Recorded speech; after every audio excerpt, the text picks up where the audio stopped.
Hello, boys and girls, ladies and gents. This is Defub21, and I have just finished watching episode 8 of season 3 of Star Trek Picard, and I am willing now to give you my spoiler warnings review of the episode. First and foremost, production values in terms of the sets. Again, we haven't so far seen that god awful city environment we saw in some of the Raffi and Worf sequences. They haven't reappeared. Again, I'm a bit of a broken record on this, but the Titan sets are just a bit too dark. They need to be a bit brighter. It doesn't necessarily mean brighter lighting, but maybe just kind of a slightly brighter tone of the set, like in terms of the environments, like the paint they're using could be a lighter shade. I think that would help. It doesn't have to be the beige of Next Gen or Voyager, but it could be less metal slash, aluminium, as it were, than it currently is. Outside of that, it's a good episode. It's about, all things considered, it's about, how long is it again? It's 52 minutes long. And it, again, because it's well written and because it's well written with a number of kind of legacy issues I'll get into, it feels fast paced. It doesn't feel like it drags at all. It's not a chore to watch, which is frankly at this point absolutely what's happening with the Mandalorian. The Mandalorian is rapidly becoming a chore to watch. It's just so badly written. I still think Mandalorian is better in terms of overall production values, because this show is, again, it's much more kind of akin to original kind of Star Trek The Next Generation or DS9 or Voyager, where you're principally restricted to a relatively limited number of sets you see over and over and over again, the Bridge of the Titan and so on, which is, along with certain kind of more kind of legacy type storytelling elements that date back to the era of highly episodic television, which The Next Generation is probably, along with the original Star Trek series, is probably one of the kind of the most perfect distillations of episodic storytelling. You have a story begins at the beginning of an episode and is completed by the end of it, and TOS, and particularly Next Gen, does that very, very well. Now, the one thing I would say is, again, The Mandalorian has, in my view, a serious problem with episodic storytelling, and that it's hugely hurting the show. But again, Star Trek Picard Season 3 is much more serialized in terms of its writing slash storytelling, and so that kind of mitigates, for the most part, those kind of legacy kind of elements of the show. Like, again, in this episode, spoiler warning, Raffi and Worf turn up out of nowhere. I thought they were going off on a separate mission, and then suddenly do some finagling and some spying of some sort, only for them to kind of magically appear on Vadic's ship to save Riker and Troy, because apparently their craft has a cloaking device. All very well and good. So they magically appear out of nowhere to save the day. And this is again a kind of a legacy element of, I would consider to be a kind of the storytelling era from which this show originates, and that they don't they obviously don't have the time on screen to have Worf and Raffi doing something else in the background and either coming to the rescue or waiting until they're needed and then coming to the rescue. They don't have the time to show that on screen, but in honesty they should have, because it's kind of it's another element of very quick turnaround in events that you see happened in the last episode with Vadic and her crew taking over the Titan, because again, compressed storytelling, they don't have the time or the space to do it in a more natural, organic way. Now obviously that's more of a weakness of episodic television, and this is a much more serialized show. But they obviously have a certain number of episodes and a certain amount of time, although I think they have both the same number of episodes as The Mandalorian, and they have a lot more time. The episodes are a lot longer for the most part.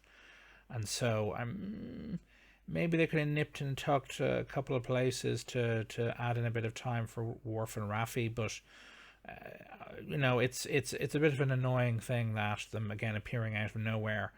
But outside of that, I can put up with it, and it doesn't detract anywhere near as much as the way they're doing things on the Mandalorian in terms of how chopped up the story is, because in some regards how stupid it is, because they're again much less limited in terms of time on screen compared to the Mandalorian, where most of we've now had at least 2-3 episodes that are barely 30 minutes 40 minutes long. An extra 10-15 minutes makes an awful lot of a difference. It really, really does. Apart from that, as always, the cast does a very good job there with the lines they've got.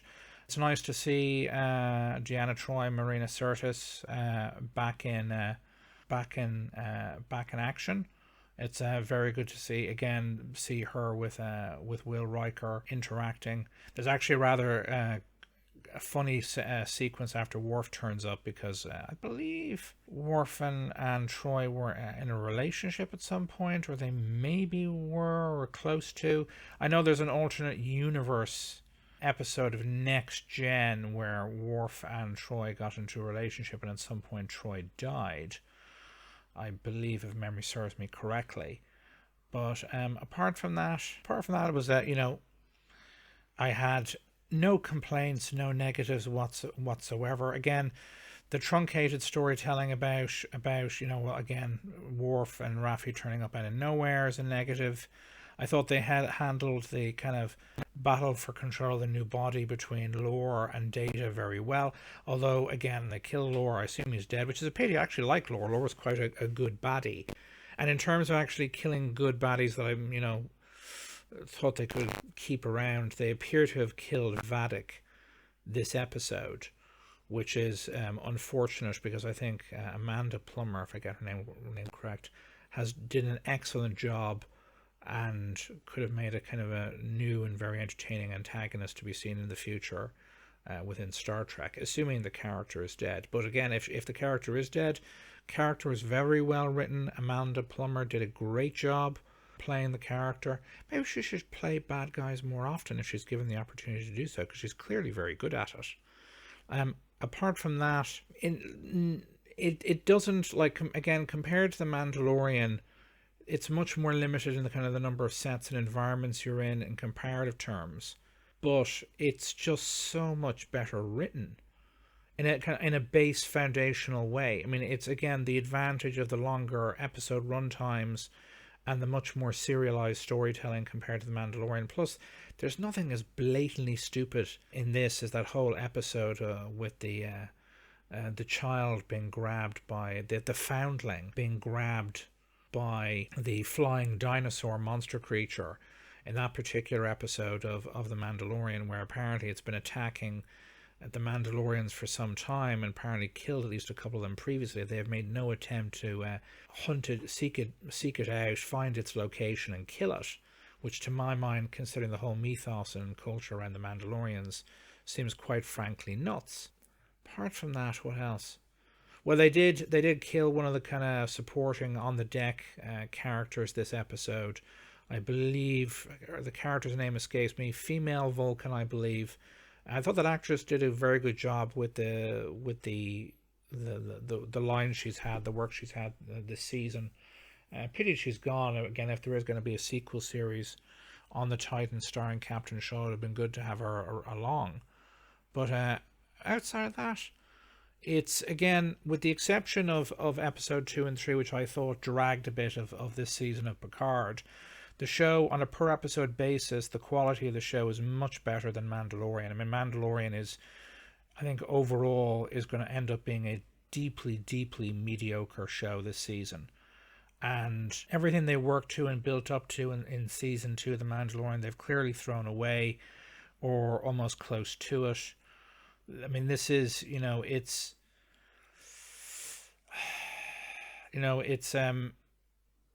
I mean, if you're a Star Trek fan, this is important for hopefully a better future. Although it should be noted that the people who are in charge, who are responsible for Star Trek Discovery and the first 2 seasons of Star Trek Picard, are still very much in control, I believe, of the IP overall. So who knows whether the I think the showrunner Terry Matalas, who's responsible for this season, who's done a very good job so far, particularly a fantastic job compared to the people who've been responsible for Trek, really since, in my view, since the end of DS9. I think Voyager was a fantastic concept slash idea that was wasted horribly, because rather than maintaining or even doubling down on the serialized storytelling of the later seasons of DS9, they instead went back to a highly episodic format, and it hugely hurt the show, or Voyager, that is. But this is some of the best Star Trek I think we've seen since DS9, which I consider to be kind of the high point of the Star Trek universe on television. Apart from that, again, overall standard for the season so far is certainly much better than what we've seen previously. There are, again, certain elements in Raffi and Worf turning up out of nowhere on Vadic's ship. The earlier fight sequence between Raffi and Worf, where Raffi supposedly kills Worf only for him to turn around and kill the mob boss's henchman with speed and ease. Just very kind of, again, very kind of legacy television in its nature. And I think maybe some of the people on the writing team maybe need to shake certain old bad habits. But apart from that, it's overall, this episode is, again, certainly better than 2 and 3, better than most, if not all, of the episodes of the current season of The Mandalorian, and I enjoyed it. Let me know what you think in the comments. Please like the video, and if you haven't already subscribed to the channel, please do so and ring the bell to get notifications when new content from me is uploaded onto the YouTubes. This is Defub21 signing off. Toodaloo.